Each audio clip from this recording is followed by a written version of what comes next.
তওয়াফ কেন করি এবং ইতিহাসটা কি? মিনা এবং মুজদালিফায় কেন রাত্রি যাপন করি এবং এর ইতিহাসটা কি? হজের যে অন্তর্নিহিত তাৎপর্য আছে, এই বিষয়গুলোর জন্য আলাদা সেশন দরকার। আমাদের সাথে যারা যান সাধারণত, বা আমি যাদের সাথে যাই, চেষ্টা করি আমরা এগুলো বিভিন্ন সময়ে সময়ে আলোচনা করার। হজ পুরো আয়োজনটা মূলত ইব্রাহিম আলাইহিসসালামের স্মৃতি বিজড়িত একটি ইবাদত। এখানে প্রতিটি পদ আপনি যেটাই করেন এটা মূলত ইব্রাহিম আলাইহিসসালামের স্মৃতিকে বহন করছে। জামারাতেরটা আমরা যেমন জানলাম যে কেন পাথর মারি আমরা, সেটা যেরকম আমরা জানলাম। মিনারটা আমরা বললাম যে আল্লাহর নির্দেশে আরাফায় হাজির হওয়াটা হলো হজের মূল কাজ। তার আগে পার্ট অফ প্রিপারেশন আমরা মিনায় একদিন আগে বসে থাকি, অপেক্ষমান থাকি, মানসিকভাবে প্রস্তুতি গ্রহণ করতে থাকি।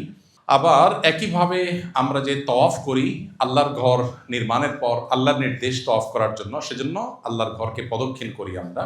সাফা মারওয়া সাই, ইব্রাহিম আলাইহিসসালামের স্ত্রী হাজার, আমরা যাকে হাজেরা বলি, শব্দটা আসলে হাজার আলাইহিসসালাম ইসলামের জন্য পানি অন্বেষণ করতে গিয়ে সাফা থেকে মারওয়া তিনি বারবার গিয়েছেন, এসেছেন। সেটাকে আমাদেরকে ধারণ করবার জন্য, সেটাকে ধরে রাখবার জন্য আমাদেরকে সাই নির্দেশনা দেওয়া হয়েছে। প্রত্যেকটার পেছনে অন্তর্নিহিত বিভিন্ন দিক আছে। তবে এই সব কিছুর চাইতে বড় কথা যেটা, সেটা হলো কোরআন এবং হাদিস আমাদেরকে নির্দেশ করেছে, সেজন্যই আমরা এই কাজটা করি। এখন আপনি বলবেন কোরআন হাদিস কেন নির্দেশ করেছে? এটার উত্তর হলো, আল্লামা ইকবাল ভারতবর্ষের এই উপমহাদেশের সবচেয়ে নাম করা কবিদের একজন ছিলেন, উর্দু ভাষাভাষী কবি। আল্লামা ইকবাল একজন দার্শনিক মানুষ ছিলেন, শুধু কবি নয়, আর অনেক গুণ আছে তার। আল্লামা ইকবালের একটা কবিতার অংশ আছে, সেটা হলো তিনি বলেছেন, জু সমঝ মে আ গই ও ফির খোদা ক্যোं কর হুয়া। যার অর্থ হলো, যেটা আপনি বুঝে ফেলেছেন, যেটা সায়েন্স আপনি ধরে ফেলেছেন, সেটা আবার আল্লাহর কাজ কিভাবে হয়? মানে আল্লাহ তো অসীম সত্তা, যে আপনার বিবেক দিয়ে আপনি কুল কেনারা করতে পারবেন না। আপনি যদি সবকিছু বুঝেই ফেলেন, রপ্তই করে ফেলেন, তাহলে সেক্ষেত্রে আসলে আল্লাহর অসীমত্ব সেখান থেকে বোঝা যায় না। আজ থেকে ৩০০ বছর আগে যখন বিদ্যুৎ আবিষ্কার হয়নি, ওই সময়ের কোনো মানুষকে যদি বোঝানো হতো, বলা হতো যে এখানে ওয়ালে সুইচ আছে, এই সুইচগুলো সবগুলো দেখতে একরকম, আলাদা কোনো কালার টালার কিছু নেই, তাকে যদি বলা হতো তুমি এখানে জাস্ট, এখন তো টাচ সুইচ হয়েছে, মানে আপ ডাউন করতে হয় না, এখানে তুমি হাত দিবা, এই বড় ফ্যান ঘোরা শুরু করে দিবে, ওখানে হাত দিবা, লাইটগুলো সব জ্বলে যাবে। এটা যদি ৩০০ বছর আগে, যে এই বিদ্যুতের এই টেকনোলজি আবিষ্কার হওয়ার আগের মানুষ, তাকে যদি এটা বলা হতো যে ওয়ালে এখানে হাত দিলে এটা করবে, এখানে হাত দিলে আলো জ্বলবে, সে কি বলতো? বলতো একটা বড় মাপের চাপাবাজ, অথবা মাথায় কোনো সমস্যা আছে। তার কাছে এটা ইলজিক্যাল, এই কাজটা একটা অযৌক্তিক কাজ, এখানে টিপ দিলে এটা কিভাবে করবে, মানে ফাওয়ালা। যদি ঘুরেও সে বলবে অন্য কোনো কারণে ঘুরছে, এর সাথে কোনো সম্পর্ক নেই। কিভাবে সম্পর্ক আছে? কেন সে বুঝে না? কারণ সেই টেকনোলজি সম্পর্কে ধারণা নেই। আমরা অনেক কাজ করি আল্লাহর নির্দেশে, নবী সাল্লাল্লাহু আলাইহি ওয়াসাল্লামের নির্দেশে, যেটার সায়েন্স আমি জানি না। এখন আমি সায়েন্স না জানলে যদি মনে করি না এটা কেন করব, তাহলে ওই লোকের মতো অবস্থা হবে। আমি সব বুঝে ফেলবো, এটা জরুরি না। আজ থেকে, এখন তো ভয়েস কমান্ডের যুগ, এখন ভয়েস যদি বলা হয় হাই শ্রী কলমো, ভয়েস কমান্ডও লাগে না, একটু আপনি হট ফিল করছেন, এসে চলবে। তাহলে আমরা যদি কোরআন এবং হাদিসের প্রত্যেকটা নির্দেশকে আমার বিবেকে বুঝে আসছে কিনা সেই কোষ্টি পাথরে যাচাই করে করে করতে চাই, এটা হবে সবচেয়ে বড় ভুল। কারণ আল্লাহর টেকনোলজি সব আমি বুঝে ফেলবো আমার বুদ্ধি দিয়ে, এটা নট নেসেসারি। বরং না বোঝাটা, সবকিছু যে বুঝবো না, এটাই হলো স্বাভাবিক। আপনি, অনেকে আছে বলে ভাই একটা মানুষ ইমানটা নাই, মানুষটা অমায়িক মানুষ, সব দিক থেকে ভালো, আপনারা মুসলমান, আপনাদের ইমান আছে বুঝলাম, কিন্তু দুনিয়ার ২ নম্বরে সব করেন। অনেকে আছে না, এরকম একটা থিঙ্কিং আছে না আমাদের মধ্যে। আচ্ছা, এখন তারে আপনি যদি বুঝাইতে চেষ্টা করেন, কোনোভাবে বুঝাতে পারবেন না যে ভাই ইমান না থাকলে ভাই কিছু থেকে লাভ নেই, এটা বোঝানো যাবে না তাকে। সে বল ভাই আচার আচরণ ব্যবহার লেনদেন দেখেন, এই যে ইউরোপিয়ানরা, পশ্চিমারা, আমেরিকানরা দেখেন কত পারফেক্ট, এরা শুধু ইমানটা নেই, আর আপনাদের ইমান আছে শুধু, আর কিছু নেই। কিন্তু দুইয়ের ভিতরে যে আসমান জমিন পার্থক্য, এটা বোঝানো যাবে না। এটা বোঝানোর জন্য একটা এক্সাম্পলে আসে। একজন মানুষ, তিনি এই ডিজিটাল পৃথিবীর সম্পর্কে কোনো ধারণা নেই, এই টেকনোলজি সম্পর্কে ধারণা নেই, এরকম একজন মানুষ, মুরব্বী মানুষ, ওনার সামনে ২ জন লোক ঝগড়া করছে। কি নিয়ে ঝগড়া করছে? ঝগড়া করে বলছে ৩ জন মূলত, একজন একজনকে 1 লাখ টাকা ধার দিয়েছে, আরেকজনকে 1 লাখ ধার দিয়েছে। যাকে ধার দিয়েছে, দুজনকে ধার দিয়েছে, তাদের একজনে 50,000 টাকা পরিশোধ করছে, আরেকজনে 1 টাকা পরিশোধ করেনি, বা একজনে 1 লাখই পরিশোধ করেছে, আরেকজন করেনি। এখন যে পরিশোধ করেছে তার সাথে ঝগড়া করছে পাওনাদার। কেন? বলতেছে ভাই তুমি টাকা দিয়েছো ভুল নম্বরে, যার নম্বর দিয়েছে তুলে খাওয়াও শেষ। এটা নিয়ে ঝগড়া করতেছে। এখন ওই যে মুরব্বী উনি আসছে, এসে বলতেছে বাবা তোমরা কি নিয়ে ঝগড়া করতেছো? বলতেছে বাবা এই লোকটা আমার কাছ থেকে 1 লাখ টাকা ধার নিয়েছে, ধার পরিশোধও করেছে, বাট সে রং নাম্বারে দিয়েছে।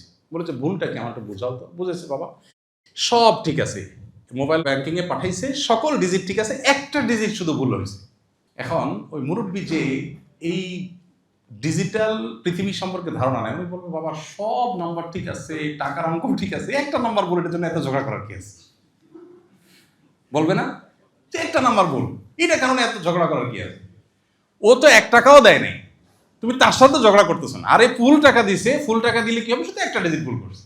আর একটা ডিজিট ভুল করলে যে পুরাটাই জলে গেছে এটা তো চাচা বুঝবে না, কেউ বুঝাইতে পারবে না তাকে। এখন শুধু ইমানটা নাই, আর সব আছে।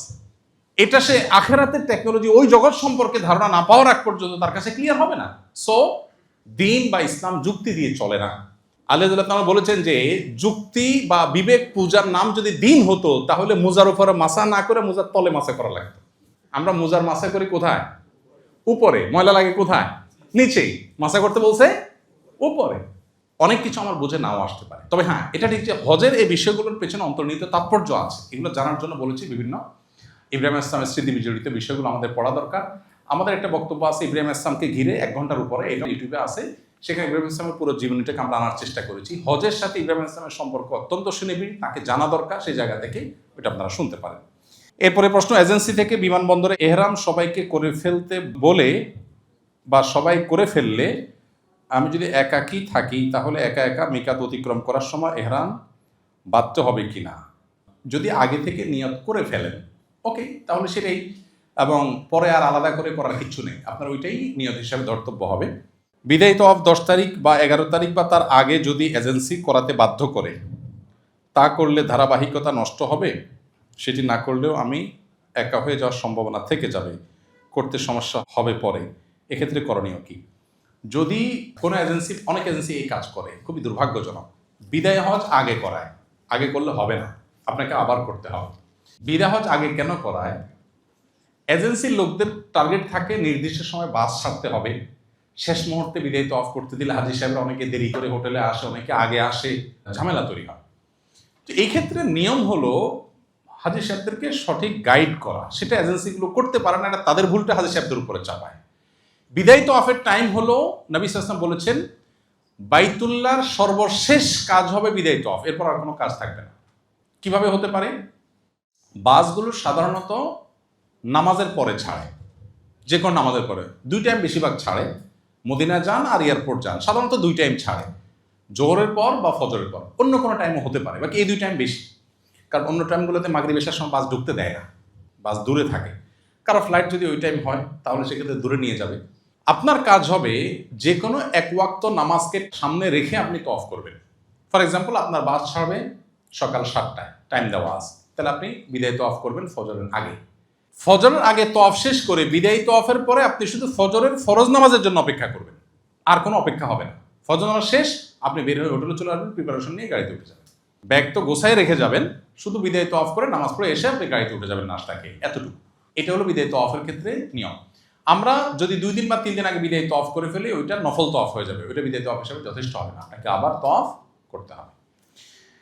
হজ শেষে দেশে ফিরে আসার পর যদি আমার মনে পড়ে যে কোনো ভুল ত্রুটির ফলে আমার উপর দম ওয়াজিব হয়েছে, উল্লেখিত অবস্থায় দম কোথায় বা কিভাবে আদায় করতে হবে? খুবই গুরুত্বপূর্ণ প্রশ্ন। পরে জেনেছেন যে দম ওয়াজিব হওয়ার মতো কাজ হয়েছে, বাট আপনি দম আদায় করেন নাই, তাহলে কি করবেন? উত্তর হলো তখন আপনি আপনার তরফ থেকে যে কাউকে দিয়ে আপনি দম দেওয়াবেন। এখন তো অনলাইনে দমের টাকা পেমেন্ট করা যায়, বাংলাদেশে বসে পেমেন্ট করতে পারেন, সৌদিতে আপনার পক্ষ থেকে দম আদায় হবে।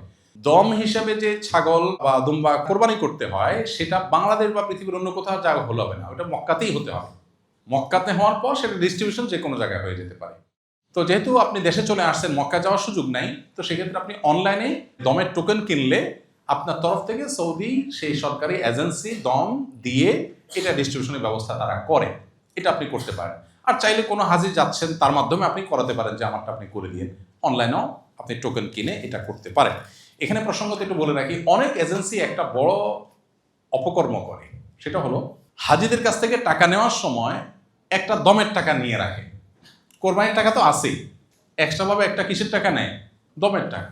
তো আমি অনেকগুলো এজেন্সিতে এরকম শোনার পর জিজ্ঞেস করলাম, ভাই এটা কেন করেন আপনারা, কাহিনী কি? তো বলে যে বলা যায় না, প্রথম হজ করতে যাচ্ছে বেচারা, কোনো ভুল যদি হয়ে যায় এই জন্য একটা অগ্রিম দম দিয়ে রাখলাম। তো আমি বললাম যে ব্যাপারটা হলো এরকম, নামাজ পড়তে যাচ্ছি, বলা তো যায় না কোন কারণে সেজদা সাহু ওয়াজিব হয়ে যেতে পারে, এই জন্য বাসার থেকে বের হওয়ার সময় 2-3টা সেজদা সাহু দিয়ে গেলাম। ব্যাপারটা অনেকটা এরকম হয়ে গেল না?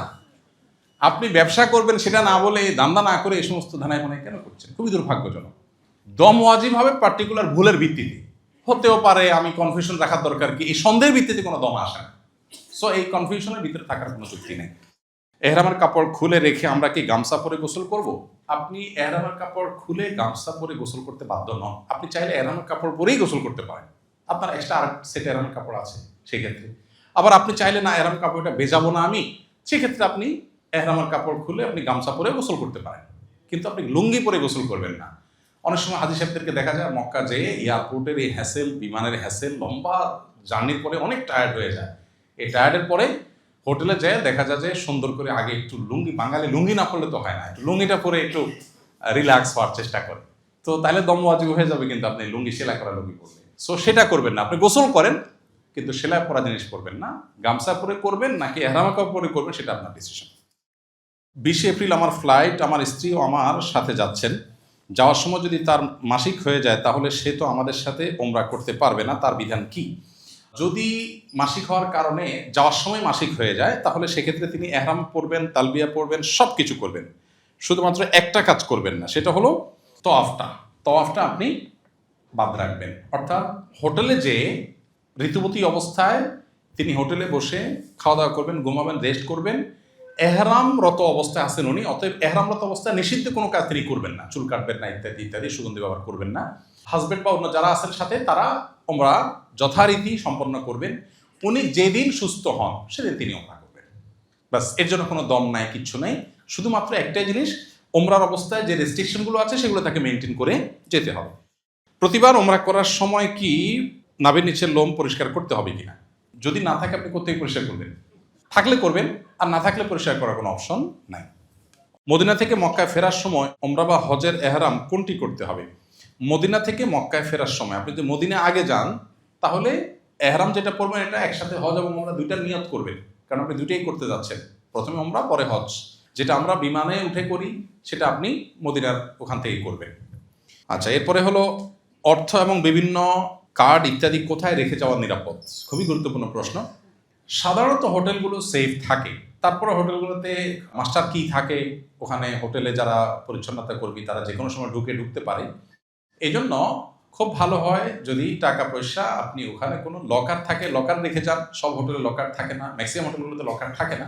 সো সেক্ষেত্রে যেটা হয় যে কার্ড বা টাকা পয়সা এগুলো আপনার সাথেই রাখতে হবে। হোটেল রাখতে পারেন কিন্তু হোটেলে 100% গ্যারান্টি দেওয়া কঠিন। তবে এটা ঠিক যে সিসি ক্যামেরা যেহেতু আছে, কেউ ঢুকলে বের হলে এটা বের করা সম্ভব। আমাদের দেশের মতো না যে সেখানে কেউ চুরি করে পার পেয়ে যাবে। তবে পাসপোর্ট সাথে রাখার কোনো যুক্তি অন্তত তওয়াফের সময় নাই, কারণ হারাবার ভয় থাকে। পাসপোর্ট হারানোর হ্যাসেল এটা তো আর বলে শেষ করা যাবে না, কারণ আপনাকে আউটপাস নিতে হলে এম্বাসি থেকে অনেক হ্যাসেল নিতে হবে। এই জন্য সব হারাই গেল, পাসপোর্টটা যেন না হারায়, এই জন্য পাসপোর্টটা রুমে রেখে যাবেন। রুমে রেখে গেলে পাসপোর্ট হারাবার ভয় নাই। টাকা পয়সাটা রুমে যদি আপনি আপনার লাগেজের মধ্যে রেখে লক করে যেতে পারেন সেটা সবচেয়ে সেফ, লকার না থাকলে। আর না হলে সাথে বেল্টের মধ্যে নিরাপদে নিয়ে যেতে পারলে সেটা আপনার ব্যাপার। হাজরা আসওয়াদে কি আতর লাগানো থাকে? হাজরা আসওয়াদে আতর লাগানো থাকে, কিন্তু যেই পরিমাণ লোক ওখানে প্রতি মুহূর্তে প্রতি সেকেন্ডে যত লোক মোছে, ওই আতর কোথায় থাকবে, ওইটা কোথায় ভ্যানিশ হয়ে চলে যায়। সো ওইটা নিয়ে আমাদের টেনশন করার কোনো কারণ নেই। মক্কা মদিনা মিনা আরাফাত মুজদালিফায় নামাজ কসর হবে কিনা? যদি আপনি শর্ট প্যাকেজের হাজি হন, মক্কায় 7-8 দিন 9 দিন থাকেন, তাহলে তো আপনার কসর হবেই, আপনি মুসাফির সেই হিসাবে। আর এর বাইরে কসর হবে কিনা এটা নিয়ে ওলামাদের দুইটা মত আছে। একদল ওলামাদের মত হলো যে হজের অংশ হিসাবে মিনা মুজদালিফা আরাফার সকল নামাজ কসর হবে, হজের অংশ হিসাবে, কারণ নবী সাল্লাল্লাহু আলাইহি ওয়াসাল্লাম এখানে কসর করেছে। আর অন্য ওলামাদের কথা হলো যে নবী সাল্লাল্লাহু আলাইহি ওয়াসাল্লাম মুসাফির ছিলেন সেই হিসাবে কসর করেছেন, অতএব এটা পার্ট অফ হজ না। বিধায় যারা ফুল প্যাকেজের হাজি, মক্কায় 15 দিন থাকার নিয়ত আছে, তারা এখানে কসর করবে না, তারা পুরো নামাজ পড়বে। তো এটা নিয়ে ওই যে তাবুগুলোতে ইখতিলাফ হয়, মত পার্থক্য হয়, সেজন্য আমরা বলি যারা কসর পড়বেন কেউ একজন নামাজ পড়ালেন, 2 রাকাত নামাজের পরে যিনি পুরো নামাজ পড়তে চান সালাম ফেরানোর পরে তিনি 2 রাকাত প্লাস করে ফেলেন, না শেষ হয়ে গেল। আলাদা করে এটার জন্য গন্ডগোল ফাসাদ বা আলাদা গ্রুপিং করার দরকার নেই। দুর্ভাগ্যজনক হলো আমাদের বাংলাদেশিদের তাবুগুলোতে শুধুমাত্র এগুলো নিয়ে গ্রুপিং হয়। আমরা গ্রুপিং অ্যাভয়েড করব। মুসাফির বা শর্ট প্যাকেজের হাজি বা যিনি 2 রাকাত নামাজ পড়ার মতটাকে উপর আমল করেন, তিনি ইমামতি করলেন, তার পিছনে বাকি যারা আছেন যদি কেউ এক্সট্রা 2 রাকাত পড়তে চান সালাম ফেরানোর পরে প্লাস করলেন। বিষয় হলো যে একদল ওলামাদের মতে মিনা মুজদালিফা আরাফার নামাজগুলো হলো পার্ট অফ হজ হিসাবে সব কসর, কারণ নবী সাল্লাল্লাহু আলাইহি ওয়াসাল্লাম কসর করেছেন, শেষ, দ্যাটস ইট। হানাফি ফকিহগণ, ফুকাহে কেরাম এবং অন্য ফকিহের মতে যদি আপনি মুসাফির না হন, 15 দিনের বেশি থাকেন, তাহলে সেক্ষেত্রে আপনি ফুল নামাজ পড়বেন, না হলে আপনি কসর পড়বেন। তো আমি কসর পড়ি, আমি সাধারণত কসর পড়ি। আমি বলি যারা পুরো পড়তে চান তারা পরে 2 রাকাত প্লাস করে নেন, শেষ। 10 জিলহজ মক্কায় হোটেলে অবস্থানে থাকা যাবে কিনা? 10 জিলহজ রাতে মক্কা হোটেলে থাকা যাবে না, মিনায় থাকবেন, এটাই সংখ্যাগরিষ্ঠ আলেমদের মত, এটাই নবী সাল্লাল্লাহু আলাইহি ওয়াসাল্লামের সুন্নাহ। যদি আপনি অসুস্থ হয়ে যান, কোনোভাবে মুভ করা সম্ভব না হয়, তাহলে সেক্ষেত্রে আপনি মক্কা হোটেলে থাকতে পারেন। কেউ ভুল করে 10 জিলহজ ছোট চামড়ায় পাথর নিক্ষেপ করে ফেললে কি করণীয়? ভুল করে যদি ছোট চামড়া পাথর মারার কোনো অসুবিধা নেই, তা আলাদা কোনো কিছু দমটম দিতে হবে না। বড় চামড়া মেরেছেন কিনা সেটা হলো মেন। যদি মেরে থাকেন তাহলে ছোট চামড়াটা অনর্থক কাজ হিসেবে বিবেচিত হবে। 10 তারিখে ইহরাম খোলার পর কি কেটস পরা যাবে? হ্যাঁ, 10 তারিখে আপনি যখন পাথর মেরেছেন আর চুল চেঁচেছেন, তারপরে তো আপনি সাধারণ যে কোনো পোশাক পরতে পারেন, অতএব আপনি কেটস পরতে পারেন, আপনি মোজা পরতে পারেন, যে কোনো সাধারণ পোশাক আপনি পরতে পারবেন। এরপরে প্রশ্ন হলো বিমানে ওযু এবং নামাজের নিয়ম কি? খুবই গুরুত্বপূর্ণ একটি প্রশ্ন। বিমানে আমাদের ওযু এবং নামাজ পড়তে হবে নাকি মাফ? পড়তে হবে, কিন্তু বিমানে আমি নামাজ পড়া মানুষ খুব বেশি দেখি না। বরং হজের যে ফ্লাইটগুলো, আমি অবাক হয়েছি যে হজের ফ্লাইটগুলোতে দেখি মেজরিটি মানুষ নামাজ পড়ে না, তারা হজ করতে যাচ্ছে। গত বছর আগের বছর তো হজ থেকে ফেরার পথে এক মুরব্বী চাচা চাচি দুইজন, মানে চাচা তো চুল চাচা আর ওই ফ্লাইট তো অলমোস্ট হজ যাত্রী, ওনারা বসে বসে স্ক্রিনে পুরা পথ ফিল্ম দেখলেন, ধুমধাড়াক্কা ফিল্ম দেখলেন মুরব্বী দুজন। এখন আমাদের সাথে, আমি ছিলাম ওই বিমানে, আমাদের সাথে এক লোক, সে আবার একটু অ্যাকশন ওরিয়েন্টেড, যুদ্ধ হওয়া অ্যাকশন নিতে পছন্দ করে। তো এই ভদ্রলোক তিনি আর সহ্য করতে পারেন না, প্রথম উৎসুস করছে, বলে যে ভাই দেখছেন কি একটা অবস্থা, হ্যাঁ এরা হজ করে যাচ্ছে, এদের ওই মনিটরের লাইটে ঘুমাইতেও পারতেছি না, তো ধরে বসছে, হ্যাঁ আপনারা হজ করে আসছেন, বুড়া বুড়ি মানুষ, কী লাভ হচ্ছে আমাদের হজ করে, এখনই দেশে যাওয়ার আগে ফিল্ম দেখতে দেখতে বিমানের উপরে বসে বসে ফিল্ম দেখা শুরু করতেছে। তো ওনারাও দেখে আবার চেয়ে দেখেছে, হ্যাঁ আমার ফিল্ম আমি দেখি, তোমার কি মিয়া মূর্খ মানুষ। এই হলো বাস্তবতা, খুবই দুর্ভাগ্যজনক বাস্তবতা। বিমানে আমরা অনেকে মনে করি যে বিমান বোধ হয় আকাশে, তো এখানে শরিয়ার বিধিবিধান মনে হয় মাটিতে শুধু, ব্যাপারটা তো সেরকম না, ওখানেও কার্যকর হবে। এই জন্য নামাজের সময় নামাজ আপনাকে পড়তে হবে। আমি বিমানে তো বটে, এমনকি রেলেও অনেক সময় দেখি নামাজি মানুষ বসে আছে, নামাজের সময় চলে আছে, কি অদ্ভুত ব্যাপার, ভাই নামাজ নেই? আরে নবী করিম সাল্লাল্লাহু আলাইহি ওয়াসাল্লাম জেহাদের ময়দানে নামাজ পড়েছেন, জীবন মরণ যেখানে, আর আপনি এখানে একটু কষ্ট হবে, একটু হয়তো অসুবিধা হবে, আপনি নামাজ পড়ছেন না। এখন প্রশ্ন কিভাবে পড়বেন? বিমানে সাধারণত টয়লেটগুলোতে ওযু করার মতো খুব ভালো ব্যবস্থা থাকে না, এবং বিমানের ক্যাপ্টেনরা বিভিন্ন সময় আমাদেরকে রিকোয়েস্ট করেন ব্যক্তিগতভাবে, ভাই আপনারা মানুষজনকে বলেন যে তারা যেন তায়াম্মুমের মাটি নিয়ে আসে, বিমানের মধ্যে টয়লেটে যেন ওযু করার চেষ্টা না করে, কারণ এখানে নিচে অনেক কেবল টেবল থাকে, ফলে অনেক বেশি পানি টানি পড়ে ফেললে এটা আমাদের সিকিউরিটি ইস্যু তৈরি হতে পারে, এটা তাদের বক্তব্য। আর বাস্তবতাও তাই যে বিমানের মধ্যে ওযু করা সহজ বিষয় না। আমাদের মতো ইয়াং হলে অনেক সতর্কতার সাথে করা সম্ভব। আমি দেখেছি, আমি ওযু করলে নিচে অল্প কয়েক ফোঁটা পানি পড়ে, সেটা আবার টিস্যু দিয়ে আমি নিজ দায়িত্বে একদম ক্লিন করে আমি রেখে যাই, এটা আমি করতে পারি। বাট এটা সবাই পারবেন না, একজন বৃদ্ধ মানুষ পারবেন না, কারণ ওখানে ছোট্ট যে বেসিনটা আছে ওখানে আসলে কুলি করতে গেলেও সাইডে পানি ভরে যাবে। আবার পাও ধোয়া তো কঠিন, এখন পাও আমি তো অনেক উপর উঠাতে পারি, এখন বৃদ্ধ মানুষ তিনি তো পারবেন না। আবার অনেক সময় দেখা যায় যে ওখানে ছোট যে কাপ থাকে ওগুলো থেকে নিয়ে আপনার কোমরের উপরে সুন্দর উপরে ধরে পাও ধুইতে পারি আমি, একজন বৃদ্ধ মানুষ করতে গেলে তো পড়ে যাবে, ছোট একটা জায়গা। তো এই জন্য যাদের জন্য ওখানে তায়াম্মুম করার কোনো ওয়ে নাই, তাদের জন্য কয়েকটা অপশন। নাম্বার 1, ফ্লাই করার 1-2 ঘন্টার মধ্যে নামাজের ওয়াক্ত হবে, তাহলে সেক্ষেত্রে আপনি ওযু করে উঠেন এবং ওযুটা ধরে রাখেন, নামাজটা পড়ে ফেলেন।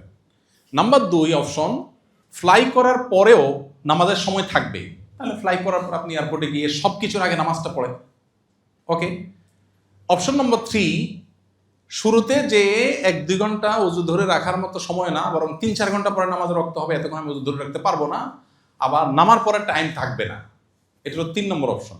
এরকম যদি হয় তাহলে সেক্ষেত্রে আপনি বিমানের মধ্যেই আপনাকে নামাজ পড়তে হবে।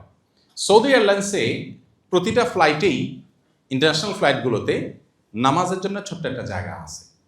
যদিও দুর্ভাগ্যজনক বাস্তবতা হলো এয়ারলাইন্সের ক্রুরা বেশিরভাগ ক্ষেত্রে খুব বেশি কোঅপারেটিভ হয় না, সহযোগিতা করে না, খুবই দুর্ভাগ্যজনক। এই জন্য পৃথিবীতে যত এয়ারলাইন্স আছে আমার জানা মতে নামাজের জন্য সবচেয়ে ভালো হলো মালয়েশিয়ান এয়ারলাইন্স। তারা নামাজের ক্ষেত্রে এত হেল্প করে এবং তাদের বেশিরভাগ এয়ারক্রাফটগুলো, বিশেষ করে বড় এয়ারক্রাফটগুলোতে মনিটরে একটু পরপর দেখায় নামাজের এতক্ষণ বাকি আছে, ক্যাবলা এদিকে আছে, এখন অমুক নামাজের সময়, সামনে অমুক নামাজের সময়। আমি অবাক হয়ে গেছি যতবার আমি গিয়েছি মালয়েশিয়া এয়ারলাইন্সে, মানে এইরকম নামাজের ব্যবস্থা এত হেল্পফুল যে কল্পনা করে। পুরো ফ্লাইটে হয়তো 2-3 জন মুসলমান, ভিনদেশি কোনো দেশে, কিন্তু তার জন্য পুরো ফ্লাইটের প্রত্যেকটা মনিটরে তারা নামাজের ইন্ডিকেটর, টাইমিং এগুলো তারা খুব মেনটেন করে। আমি কয়েকদিন আগে মালয়েশিয়া এয়ারলাইন্সে ট্রাভেল করছি, আমার মনে আছে যে আমি নামাজ পড়বো চেষ্টা করতেছি, এরপরে দেখি যে একজন ক্রু একটা কাগজ নিয়ে আসছে। কি হয়েছে বলে যে পাইলট তোমার জন্য নামাজের টাইমিংগুলো লিখে দিয়েছে হাতে। আমি পাইলটের কাছে চাই না, কিন্তু আমি মনে হচ্ছে আচ্ছা এই পাইলটটা হয়তো অনেক ভালো, সেজন্য হয়েছে।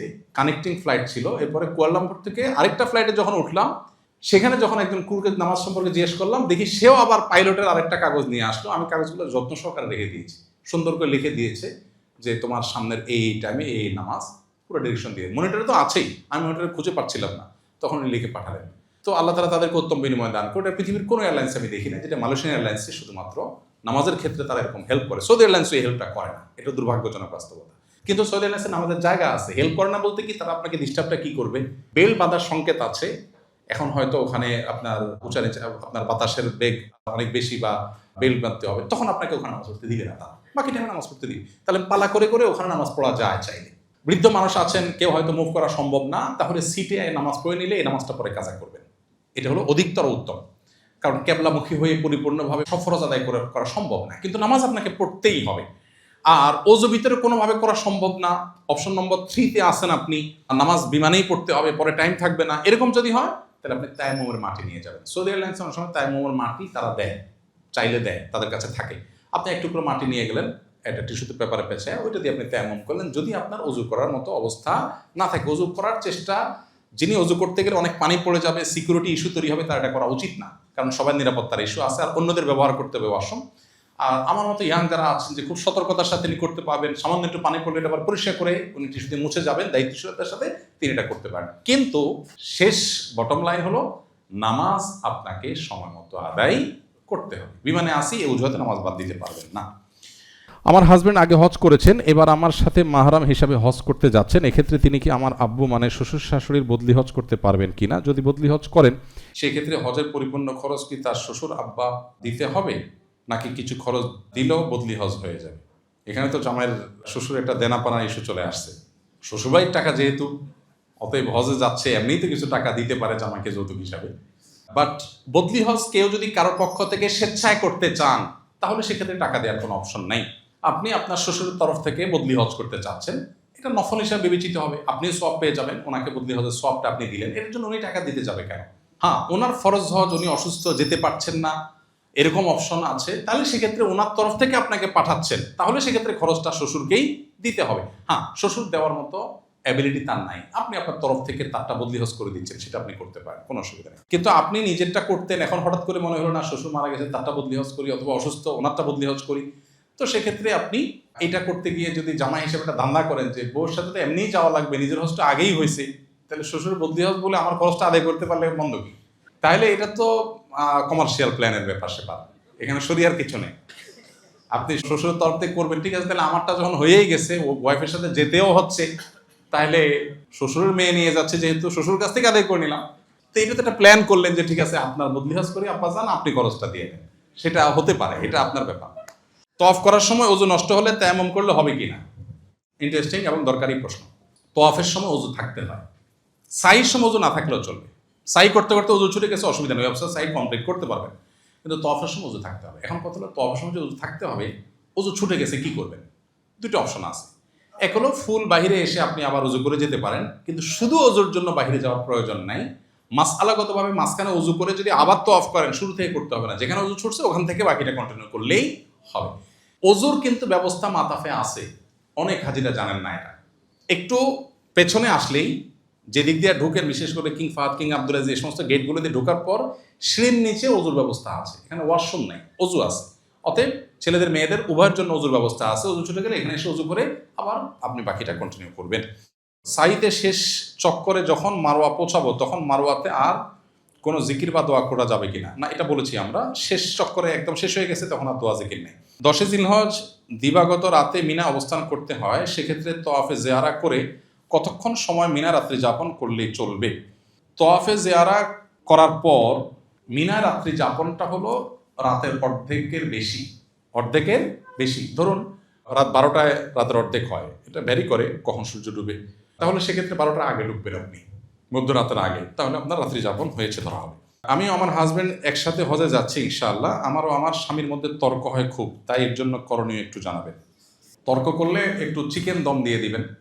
আমি বলি মূলত দম তো হয় ছাগলের, ছোটখাটো উল্টাপাল্টা করলে সাথে সহযাত্রী হাজিদেরকে একটু চিকেন দম টম খাওয়াই দিবেন। গত বছরের সম্ভবত একটা হজের একটা ইন্টারেস্টিং অভিজ্ঞতা আছে আমার। এক হাজব্যান্ড ওয়াইফ, দেখে বোঝা যায় তারা খুবই প্র্যাকটিসিং মানুষ, ভদ্রলোকের মুখে দাঁড়িয়ে আছে, ভদ্রমহিলা খুব পর্দা মেনটেন করেন।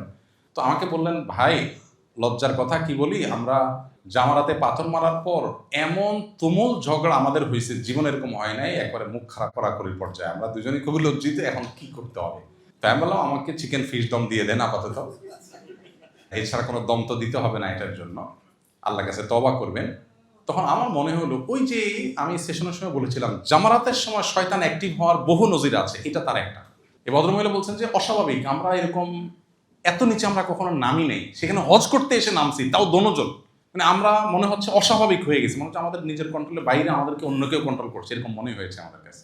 অনেকগুলো এক্সপিরিয়েন্স আমার জমছে, তো সেজন্য আমি মোটামুটি শিওর হয়েছি যে এই জায়গাগুলোতে শয়তান অনেক বেশি অ্যাক্টিভ হয়ে যায়। আমাদের এই জন্য অনেক বেশি সতর্ক থাকা দরকার এবং শয়তান থেকে আল্লাহর কাছে অনেক বেশি পানা চাওয়া দরকার। আর স্বামী স্ত্রীর মধ্যে ঝগড়া, ওই যে হজ পুরা জিনিসটাতেই ঝগড়া করতে আল্লাহ নিষেধ করেছেন, সেখানে স্বামী স্ত্রী মানে নিজের ঘরের লোক তার সাথে ঝগড়া, মানে কত ভয়াবহ হতে পারে। ঝগড়াগুলো হয় কি, ব্যাগটা তোমার সামনে দিয়ে দেখছো যে আরেকজন লোক, গত বছর আমাদের পরিচিত এক ভদ্রলোক, গত বছরই সম্ভবত হাজি ক্যাম্পে আমার সাথে দেখা, আমার পরিচিত, তো দেখি সাথে অনেক মহিলা। আমি বললাম এত মহিলা? তো বলো যে আমার ওয়াইফ দুজন, আমার ওয়াইফ আরেকজন আমার বোন। তাই বললাম ওয়াইফ দুজনকে একসাথে হজে নিয়ে যাচ্ছেন, ভালো কথা, তো বোন আবার সাথে, এটা সায়েন্স কি? তো বলে যে সায়েন্স হলো যে আমি একা তো এক বোর ব্যাগ ধরতে পারবো, দুজনটা তো ধরতে পারবো না, যখন একজনেরটা ধরবো তখন আরেকজন তো মন খারাপ করবে, এই জন্য বোনরে হায়ার করছি যে তুমি ওই টাইমে আরেকজনকে টেক কেয়ার করবা। তো বেচারা এই সায়েন্সের উপরে মানে শুধুমাত্র এই হাজব্যান্ড ওয়াইফের ঝগড়া মিনিমাইজ করার জন্য সে বোনরে আলাদা হায়ার করে নিতে হয়েছে তার। মানে মোরাল হলো যে স্বামী স্ত্রীর মধ্যে ঝগড়া এমনিতেই তো হওয়া উচিত না, তারপরেও তো জীবনের অংশ টুকটাক হয়ে যায়, কিন্তু হজের সফরে তো এমনিতেই ঝগড়া করা নিষেধ, সেখানে কেন হবে? এই জন্য সবর করতে হবে। স্বামী ভুল করতে পারে, স্ত্রী ভুল করতে পারে, এই টোকাটুকি লেগেই থাকে, প্রায় অলমোস্ট লেগেই থাকে। হ্যাঁ এটা হলো কেন, ওইটা হলো কেন, দেখছো সবাই কি করে, দেখছো সবাই কিরকম কেয়ারি, দেখছো ভাবির হাত ধরে বসে আছে, তোমার কোনো খবর নাই, তুমি দৌড়ে চলে যাচ্ছ। মানে এগুলো প্রতি হজেই দেখা যায় এই জাতীয় ক্রাইসিস হয়। দুর্ভাগ্য, দিন আমরা বুঝি নাই আসলে। দিন তো স্যাক্রিফাইসের না। আমার স্বামী আমার হাত ধরেন নাই, তিনি অন্য অনেক ক্ষেত্রে অনেক কেয়ারি হয়তো, আর কেয়ারি না হোক তিনি চরিত্রবান আলহামদুলিল্লাহ, আরেকজন অনেক হাত ধরে সে হয়তো দুশ্চরিত্রবান, তার হয়তো অন্য ল্যাকিংস আছে। সো নিজেকে সান্ত্বনা দেওয়ার চেষ্টাটা আমাদের মধ্যে থাকতে হবে ইনশাআল্লাহ। এরপরে যদি ঝগড়াঝাটি হয়ে যায় তাহলে ওই যে মুরগির দম, ছাগলের দম, অন্য কোনো দম দিয়ে দিবেন। মার সাথে মারহাম হিসাবে ছেলের বয়স কত হলে ভালো হয়? প্রাপ্তবয়স্ক হতে হবে। সে প্রাপ্তবয়স্ক হওয়ার ডেফিনেশন সরকারি ডেফিনেশন না, শরিয়ার ডেফিনেশন। শরিয়া প্রাপ্তবয়স্কর যে ডেফিনেশন দিয়েছে এটা হলো অনেক যৌক্তিক, অনেক লজিক্যাল। এখন সারা দুনিয়াতে কোনো দেশে প্রাপ্তবয়স্কের বয়স 18, 20, এটা যদি মনে হয় যে ঠিক আছে, আইন প্রণেতারা এটাকে 35 করে দিল যে তার নিচে শিশু, আইনত তাই, এর পিছনে লজিক্যাল কোনো গ্রাউন্ড নাই। ভাই 18 কোন হিসাবে, 16 না কেন, 20 না কেন, কোনো যুক্তি নেই। ইসলাম বলে প্রাপ্তবয়স্ক হবে একজন মানুষ পুরুষ হলে, ছেলে হলে ওর যখন স্বপ্নদোষ শুরু হয়ে যাবে, ওর যখন গোপ দাড়ি গজায় যাবে, বায়োলজিক্যালি আপনার সেই প্রাপ্তবয়স্ক যখন হবে, এটার যখন আলামত তার শরীরে আসবে তখন সে প্রাপ্তবয়স্ক। মেয়ে হলে, মাসিক শুরু হলে, এগুলো যদি কোনোটাই নির্দিষ্ট সময় না হয়, অনেকের অনেক বেশি দেরি হতে পারে। আজকাল তো আমাদের লাইফস্টাইল নানা কারণে এখন বাচ্চা কাচ্চা আর্লি ম্যাচিউর হয়ে যায়, খুবই দুর্ভাগ্যজনক একটা বাস্তবতা। সে যদি না হয়, কারো যদি লেটলি ম্যাচুরিটি আসে, প্রাপ্তবয়স্ক হওয়ার বিষয়গুলো আসে না, তাহলে তার জন্য নির্দিষ্ট এইজ আছে, সর্বশেষ সীমানা 15 বছর, এটা ক্রস করলে অটোমেটিক সে প্রাপ্তবয়স্ক হবে। অতএব শরিয়ার দৃষ্টিকোণ থেকে প্রাপ্তবয়স্ক হলেই তাকে মাহরাম হিসাবে মা বা বোন তারা সাথে নিয়ে যেতে পারবেন। শুনেছি যে এহরামের নিয়ত করার পর থেকেই ঘর থেকে বের হওয়ার সময়, যানবাহনে ওঠার সময়, নামার সময় কারোর সাথে দেখা হলে খাওয়ার আগে সর্বাবস্থায় শুধু লাব্বাইক অর্থাৎ তালবিয়া পড়তে হবে। সালাম, যানবাহনের দোয়া, খাবার আগের দোয়া সেগুলো নাকি পড়া যাবে না, আর যদি পড়া যায় তবে সেটা তালবিয়ার আগে নাকি পরে। আমি প্রথম শুনছি এ ধরনের বুয়া কথা, মানে কথা তো ভিত্তিহীন, সেটা শোনাটাও প্রথম। এরকম কোনো কথা নেই। তালবিয়ার মানে এই না যে সালাম করা যাবে না, সালাম দিবেন, সালাম দিয়ে আগে পরে তালবিয়া করবেন, এর সাথে সাক্ষাতের করা যাবে না, দোয়া দরুদ পড়া যাবে না এমন কিছু না, সবকিছুই স্বাভাবিকভাবে করবেন, ফাঁকে ফাঁকে আবার তালবিয়াও আদায় করবেন। এহরামরত অবস্থায় রাতে ঘুমানোর সময় মহিলারা মাথা খোলা রেখে অর্থাৎ ওড়না বা হেজাব ছাড়া ঘুমাতে পারবে কিনা? হ্যাঁ, কারণ ছাড়িতেও ঘুমাবেন, মাথা ঢাকবেন না, তো মাথা মুখ ঢাকবেন না। এহরামরত অবস্থায় কি মহিলারা মাথা খোলা রাখতে পারবে যদি পর্দার অসুবিধা না হয়? এহরামরত অবস্থায় তো মুখ ঢাকবেন না, মাথা ঢাকবেন। বাহিরে যখন যাবেন তখন পর্দার স্বার্থে মুখও ঢাকবেন, যাতে করে মুখের সাথে কাপড় লেগে না থাকে, সেই চেষ্টাটা করবেন যথাসম্ভব। মহিলারা কি হজে স্বর্ণ পরিধান করতে পারবেন কিনা? মসজিদে হারামে জুমার দিন পুরুষরা নামাজ পড়বে, মহিলারা মসজিদে অবস্থান করলে কিভাবে নামাজ আদায় করবে? মহিলারা যদি জুমার দিন মসজিদে নামাজ পড়েন তাহলে পুরুষদের মতো জুমাই পড়বেন, আলাদা কোনো অপশন নেই। আর যদি হোটেলে পড়েন তাহলে জোহর পড়বেন। আর স্বর্ণ পড়তে পারেন, কোনো অসুবিধা নেই। স্বাভাবিক সময়ে তিনি যেরকম গহনা পড়তেন ওই একই গহনা তিনি এহরামরত অবস্থায় পড়তে পারবেন। মোজদালেফায় ছাতা মেলে ঘুমালে কি খোলা আকাশের নিচে ঘুমানোর হুকুম তরক হবে? খোলা আকাশের নিচে ঘুমাইতে হবে এমন কোনো বাধ্যবাধকতা নাই তো। ওখানে তো মোজদালেফায় সরকার তাবু দেয় না কেন? দুই কারণে। নাম্বার এক, এত ছোট্ট একটা জায়গায় এত মানুষের জন্য তাবুর অ্যারেঞ্জমেন্ট করা সম্ভব না। নাম্বার দুই, মোজদালেফা থাকে কয়েক ঘন্টা, এই কয়েক ঘন্টার জন্য তাবু তো আসলে দরকার হয় না। সেই কারণে এখন যদি কেউ কারোর প্রয়োজন হয় তাবু দিয়ে দেওয়ার, সে আলাদা নিজে দিয়ে নেয়, তো তার হজের কোনো ক্ষতি হবে না। ওমরার সময় মুলতাজিম বা হজরে আসওয়াদ ধরতে যাওয়া যেহেতু আতর লেগে যাওয়ার ভয় আছে, আবার নফল তওয়াফে তো কাবার পাশে বর্তমানে যাওয়াই যায় না, তাহলে করণীয় কি? মুলতাজাম ধরা বা হাজর আসওয়াদ পাথর চুমা দেওয়া এগুলো তো জরুরি না কোনোটা। যদি সম্ভব না হয় আপনি ধরবেন না। নবী করিম সাল্লাল্লাহু আলাইহি সাল্লাম ধরেন নাই।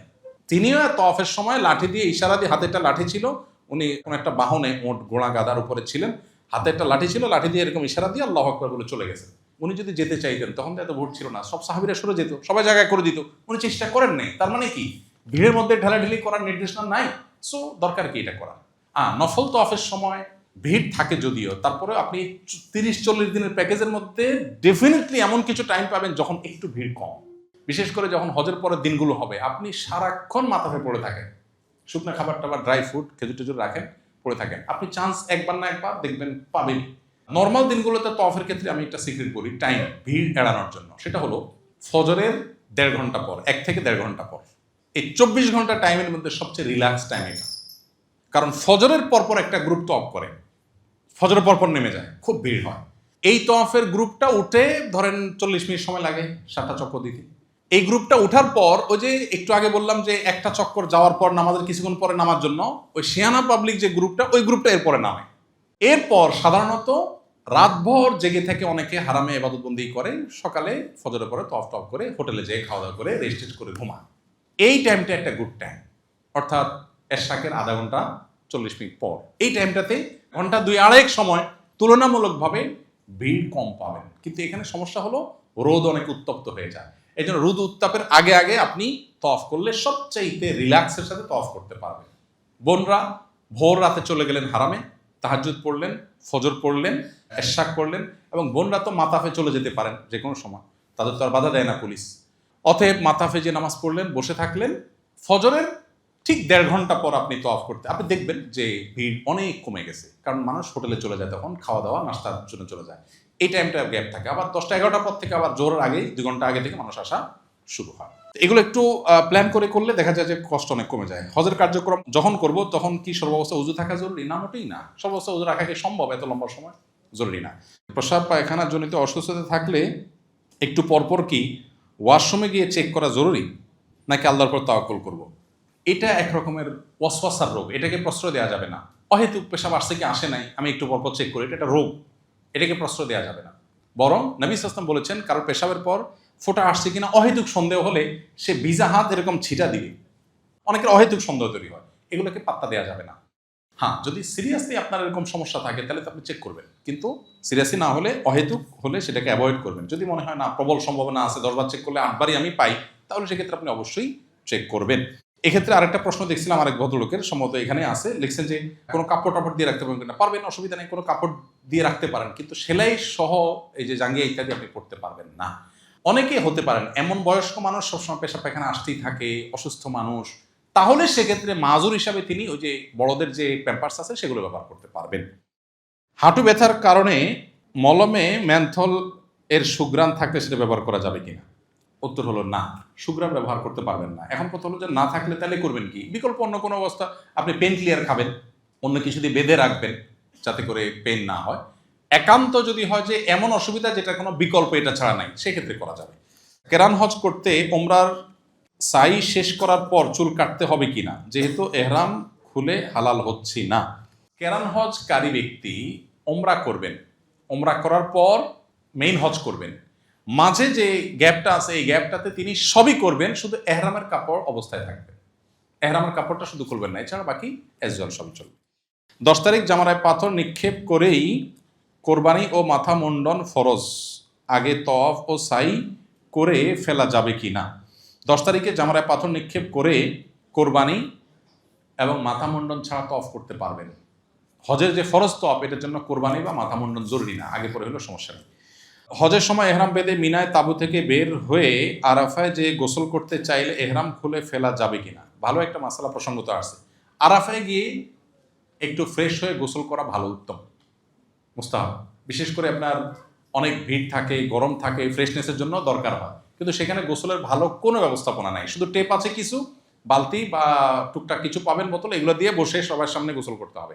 আলাদা ওয়াশরুমের মধ্যে কোনো কোনো জায়গা ক্ষেত্রে গোসলের ব্যবস্থা থাকতে পারে, না থাকলে ওই পাইপ দিয়ে করতে হবে, দুইটা ব্যবস্থাপনা আছে। এখানে খুবই গুরুত্বপূর্ণ একটা বিষয় হলো মা বোনদের জন্য, সেটা হলো মেজরিটি হাজিদেরকে দেখা যায় মহিলারা পর্দার কোনো বালাই নেই। অনেক পুরুষরা আছে, আপনারা প্রস্তুতিমূলক সেশনে দেখছেন, হোটেলে দেখা যাচ্ছে আপনার ওয়াইফ একটা রুমে অন্য মহিলাদের সাথে আছে, আপনি সেখানে হনহন করে ঢুকে যাচ্ছেন, সেখানে অন্যজনের ওয়াইফ আছে।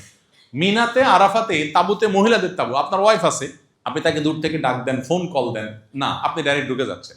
আমাদের একবার হজের সময় একজন চাচা ছিলেন, চাচার নাম ভুলে গেছি, খুব সবাই চাচার নাম মুখস্থ করে ফেলছে। চাচা একটু পরপর চাচিরে ডাকে, একটু পরপর চাচিরে ডাকে, ডাকেন চাচা, দূরের থেকে ডাকেন না, চাচা ভিতরে ঢুকে যায়, কোনোভাবে চাচায় ঠেকানো যায় না। মানে এটার জন্য বহুত আইন মোকদ্দমা করেও শেষ পর্যন্ত ঠেকানো যায় না বেচারাকে, কোনোভাবে সে নিয়ন্ত্রণই করতে পারে না। ওখানে তো মিনা মুজদালিফাতে স্বামী স্ত্রী একসাথে কোটিপতি হলেও থাকার কোনো সিস্টেম নেই, আলাদাই থাকতে হয়। তো এখানে মা বোনরা অনেকে পর্দা বোঝেন না, অনেক পুরুষরা পর্দা বোঝেন না। পর্দা না বুঝলে আপনার হজ করার মানে কি দাঁড়াবে? এই জন্য পর্দাটা আমাদের বোঝা উচিত। মক্কার হারাম শরীফে কি দুখল মসজিদ নামাজ পড়া যাবে? পড়া যাবে না, পড়তে হবে। শুধু প্রথমবার যাওয়ার পর আপনি পড়বেন না, ডাইরেক্ট অফ করবেন, আর বাকি প্রত্যেকবারই ঢুকেই পড়বেন। নফল তওয়াফের উদ্দেশ্যে এহরাম পড়ে বারে বারে যাওয়া উচিত কিনা? না, এটা আমরা নিষেধ করেছি, প্রতারণা হয়। এহরামের জন্য তাওয়াল ক্রয় করার পর দেখি দুইটা পার্টই সমান, অর্থাৎ দুইটাই 4 হাত করে, কোনো অসুবিধা নেই, বড় ছোট হওয়া কোনো জরুরি না, তো আপনি সামলাতে পারলেই হলো, পর্দা রাখলে হলো। এরপরে একজন লিখেছেন, এই বছর আমি এবং আমার স্ত্রী দুজনে একসাথে হজে যাচ্ছি, আমাদের হোটেল মক্কায়, হোটেল লুলু আল তাওহিদ। আমরা দুজনে মক্কাতে আপনার হজের সেশনে যেতে চাই। এটা হচ্ছে হুদুদ, এদের সাথে যোগাযোগ করতে পারেন যদি সুযোগ থাকে, সাধারণত সুযোগ কম থাকে, নির্দিষ্ট জায়গা থাকে, যোগাযোগ করতে পারেন। বিমানে কি এহরামের কাপড় পরা যাবে কিনা, সেক্ষেত্রে অজু বা তায়াম্মুম লাগবে কিনা? এহরামের কাপড়ের জন্য অজু তায়াম্মুম আবশ্যক না, আর বিমানে এহরামের কাপড় পরা খুবই কষ্ট করে, এত মানুষ আপনি কিভাবে করবে? যদি করতে চান আপনি করতে পারেন, একটু কষ্ট হবে, টাইট হবে, ওয়াশরুমে তো কোনোভাবে সম্ভব না, নাপাক লেগে যাবে, বা ছোট্ট জায়গা আপনার সিটের সামনেই আশপাশে কোথাও দাঁড়া আপনাকে করতে হবে, কিন্তু অজু বা তায়াম্মুম জরুরি না। হজের সময় দ্বিতীয় তৃতীয় চতুর্থবার ওমরা করলে সে ওমরাকে নিজের জন্য করা যাবে না অন্য কারোর জন্য করা যাবে, দুইটাই করা যাবে। মক্কায় পৌঁছে হোটেলে গিয়ে গোসল করলে এহরামের কাপড় খুলতে হবে, তারপর আবার পড়তে হবে, তাহলে কি আবার এহরামের কাপড় পরা নিয়ত করতে হবে? না, প্রথম যেটা আছে ওইটাই নিয়ত। আমি 2017-তে সম্ভবত আম্মাকে নিয়ে হজ করছি, এখন আমি আমার বাবার বদলি হজ করার জন্য যাচ্ছি।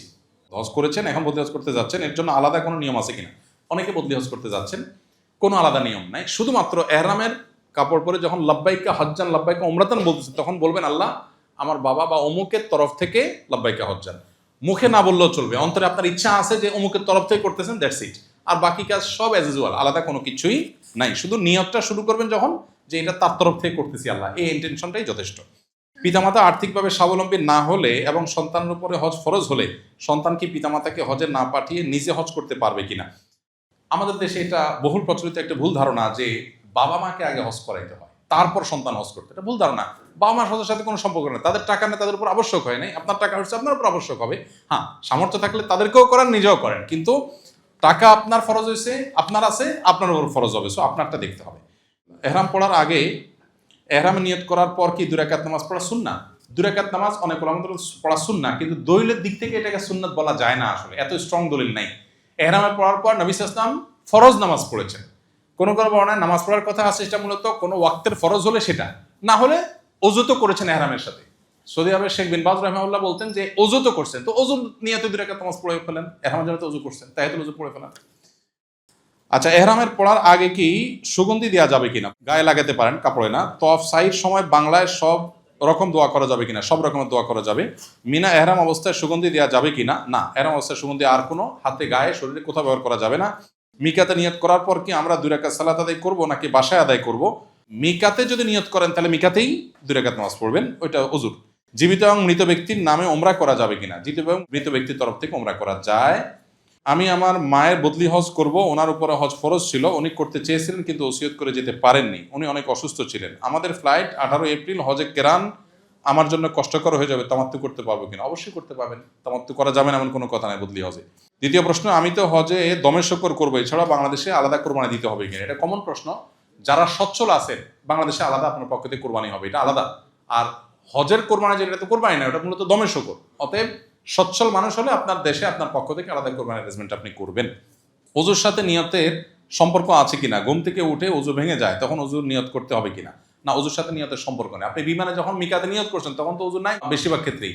সো আপনার ওযুর জন্য, নিয়তের জন্য আলাদা ওযু করার দরকার নেই। কোরবানি যেহেতু সরকারের ক্ষেত্রে, এক্ষেত্রে আমাদের করণীয়, আপনার কোনো করণীয় নেই। আপনি কোরবানি হোক না হোক এটা নিয়ে মাথা ব্যথা করার দরকার নাই, কারণ হইলে আপনার নিয়ন্ত্রণের বাইরে এটা। যাদের পেশাবের সমস্যা আছে ওই সময় আলাদা কোনো কাপড় লজ্জাস্থান দিয়ে সুরক্ষা করা যাবে কিনা? যাবে, সেরা সহ কিছু না পড়লেই হলো। হাজর আসাদের সরাসরি চুমু দেওয়া এবং দূর থেকে হাত উঁচু করে ইশারা চুমু খাওয়ার ফজিলত কি একই? দায় মুক্তি একই। যে হাজর আসাদ চুমু খেলো, যে দূর থেকে ইশারা দিল, দায়িত্ব আদায়ের ক্ষেত্রে, সুন্নাহ আদায়ের ক্ষেত্রে সবাই সুন্নাত আদায় হয়ে গেছে সমান। তবে ওইটা সরাসরি স্পর্শ করার যে মর্যাদা, সেটা হাত দিয়ে ইশারা হবে না। কিন্তু ওইটা করতে গিয়ে আবার মানুষকে কষ্ট দিতে গেলে সেক্ষেত্রে আবার ওই যে লাভ লস হিসাব করে লসের পাল্লাই ভারী থাকে। সালাত আদায় নিষিদ্ধ সময়ের বিধান কি মক্কা ও মদিনা শরীফের জন্য প্রযোজ্য? অবশ্যই প্রযোজ্য। অনেকে বুঝে না, নিষিদ্ধ সময় নামাজ পড়ে, খুব দুর্ভাগ্যজনক একটা বিষয়। বিশেষ করে সবচেয়ে বড় সমস্যাটা হয় জুমার দিন। জুমার দিন কি হয়, গোটা সৌদি আরবে জুমার আজান 2টা যে হয়, এর ভিতরে জুমার প্রথম আজান এটা বিশেষ করে হয় হলো অনেক আগে। বুঝে আসছে কথা? অনেক সময় অনেক আগে হয়। আবার অনেক সময় হয় যে যখন আজান হয়েছে তখন আসলে নামাজ নিষিদ্ধ সময়ের টাইম চলতেছে, এরকম হয়। তো আপনাকে দেখতে হবে জোহরের ওয়াক্ত হয়েছে কিনা। জোহরের ওয়াক্তের ঠিক আগ মুহূর্তে, ওয়াক্ত স্টার্টের আগ মুহূর্তে নামাজ পড়া যাবে না। এটা মক্কা মদিনার জন্য সেম জিনিস প্রযোজ্য। কিন্তু এখানে দেখবেন সারাক্ষণ নামাজ পড়তেছে মানুষ, কোনো বিশেষ বিধিনিষেধ তারা মেনটেন করেন, এটা ভুল। জুমার দিনের ফজিলত কি একটি জামে মসজিদে শুধু একজন পাবেন নাকি অনেকেই পেতে পারেন? যদি এটা হজ রিলেটেড প্রশ্ন না, তারপর পড়ে ফেলছে যেহেতু বলি, জুমার দিনে মসজিদে আগে প্রবেশ করলে আগে ফজিলত পাবে, পরে গেলে পরে পাবে। ফজিলত সবাই পাবে, কিন্তু কম বেশি হবে। যে যত আগে যাবে সে তত বেশি ফজিলত পাবে, যে যত পরে যাবে সে তত কম ফজিলত পাবে। আসুন্নাহ ফাউন্ডেশন, উম্মার স্বার্থে সুন্নাহর সাথে।